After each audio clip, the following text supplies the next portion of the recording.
寒戰1994嚇，喺呢套戲入邊啦，導演我哋成日聽到一個字啊，old money 老錢舊錢啊。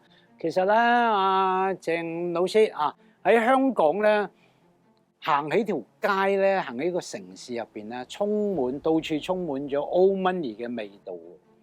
因為啲街名，香港灣仔，有冇去過？有啊。啊，呢個灣仔我哋地頭好多街道啦嚇，其中譬如話李節街。灣仔啊，就係香港 old money 啦。咁啊，聽講香港第一架勞斯萊斯好似係去好多啦。鄭老師係咪啊？好多街啊，隨便噏啊。啟德機場啦，以前係嘛兩個人啊，何啟同埋咩啊？歐德。啊，仲有咩啊？之後壽臣山道、希慎道啦，周圍都係嗰啲就係 old 啊，利園嗰邊啦 ，old money 啊，嗰啲。氣味喺條街度啊，咁但係當然你稱為 old money 老錢舊錢，或者用中文講名門兩個字或者四個字名門望族啊，即係年輕人啊，喜歡說老前鋒啊，老前鋒啊就咁啊 old money。old money 嘅話咧，第一佢要二戰之前已經出現，第二起碼富過三代。我自己睇喺香港入邊，好似渣甸家族咁，其實接近200年。好多華人嗱，如果你可以睇好似李國寶家族咁，其實都就快要180年。old money 佢一個特點，已經唔再係好似戰後崛起個 new money 咁咧，佢已經好有啲地方已經好深層次喺唔同層面發展落去，無論係政治，無論係文化，無論係社會慈善，其實都係非常之深層次。頭先講嗰啲街道已經係小事㗎啦，成個城都可以一個家族嘅。太古城，大家喺呢度見到係咪？香港第二任港督戴維斯就係俾 old money 渣甸將佢逼咗落台。old money 佢最重要嗰樣嘢就係佢係話事人喺香港背後嘅話事人。因為香港社會，我哋今日見香港之所以為香港咧，呢啲 old money 咧，除咗本身積累咗財富幾代嘅財富咧，佢係改變咗香港。透過佢嘅外展性，尤其是呢啲 old money 啊，好多係來自咩啦？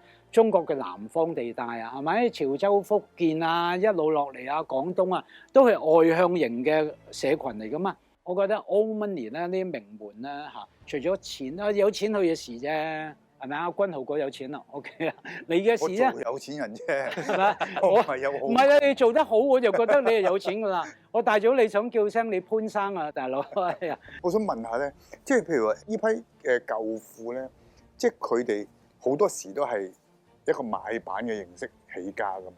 咁佢做買辦之前，唔係一個貴族或者唔係一個好有錢嘅人，你帶啲錢入嚟開展，而係本地一啲歐亞混血兒啊嗰啲兩邊本來都不是嘅，咁就係呢個時間，就係呢類人。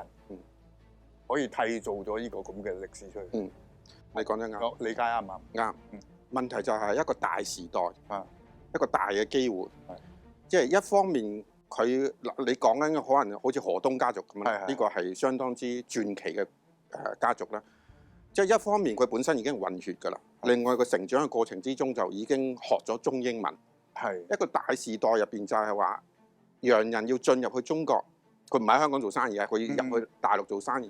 佢又唔明嗰邊係語言之餘咧，其實係有好多風險嘅。即係做生意，即係無論要點樣運輸啊，種咩都係好困難嘅。所以佢需要一個中間人。買辦就係喺呢個大時代之後崛起。佢既可以講兩邊嘅語言，又明白兩邊嘅社會，仲可以喺大陸嗰度吃得開，尤其通官府。咁呢啲全部都令到佢喺單憑佢實力，佢就已經可以上嚟。佢唔需要錢嘅，因為佢係中間人嚟噶嘛。佢左右都可以咩？錢人哋噶嘛。即係話佢買一樣嘢係咩嘅成本，佢講俾對方聽咧，係完全佢控制晒。即就係㗎啦。係啦。話乜就乜啦。所以即係話佢個中間人嘅位置咧，反而係最 critical。佢可以一下之間，尤其是某啲波動嗰時，佢賺大錢。就喺呢一個地方，令到呢個買辦階層咧，就可以喺個大時代之後崛起。因為喺寒戰1994入邊啊，阿潘生嗰度，我哋自出自入嘅，我可以喺嗰個喺邊度開會啊？港督府啊嘛。港督府啊，開下 party 開會啊，大佬好似自己屋企咁啊！點樣當時掌握 old money 呢個概念放喺韓戰1994入邊咧？我先多謝阿鄭教授先，因為咧原來我哋發覺我哋團隊做嘅資料搜集咧，有一半以上嘅作品都係鄭教授寫。咁其實仲有一本書，我啱啱都同阿鄭教授講，我哋有一本書影響得我哋幾大嘅，就係嗰本《雙城記》，商人嘅商。呢一班第一代已經香港開放冇幾耐，已經掌握咗東方同西方嗰個遊戲規則嘅一班混血兒，因為佢係歐洲同廣東人嘅大部分廣東啦嚇沿岸嘅生出嚟嘅第一批嘅小朋友。佢哋長大咗之後咧，佢哋又會送佢哋去Kings 啊、英皇嗰啲地方去讀書啊咁樣。第一代可能係第一代嘅會計師翻咗嚟，第一代嘅律師翻咗嚟，就好似阿馬 Sir 正話所講，開始建構緊呢個香港嘅制度，開始建構緊香港嘅會計嚇，即係由一個開放冇幾耐嘅社會，慢慢變成一個商業社會。咁呢一班人咧，其實我哋叫買辦啊嘛，係嘛？就係同英國嘅關係好密切嘅。我有冇記錯係1860幾年開始個公司法？呢個係1865年。1865年呢樣嘢係好影響之後嗰個營商環境，變成咗公司之後咧，大家就唔會係我做生意會輸晒個身家，我只係輸翻公司嘅啫。咁呢個係一個好先進嘅概念。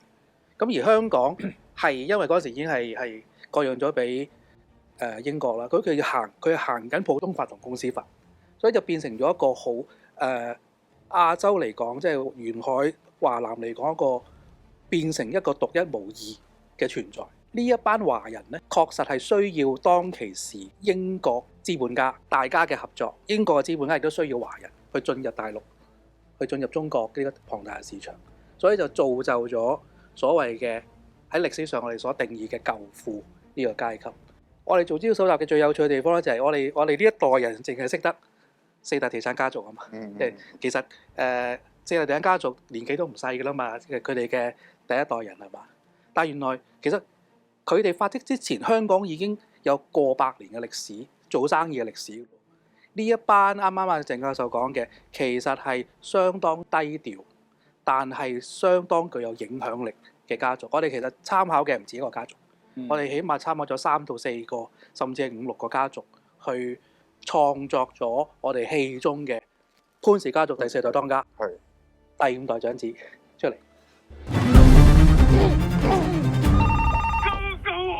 由細到大，你舅母要自己解決問題，我唔解決佢，我就乜都冇。畜生不如！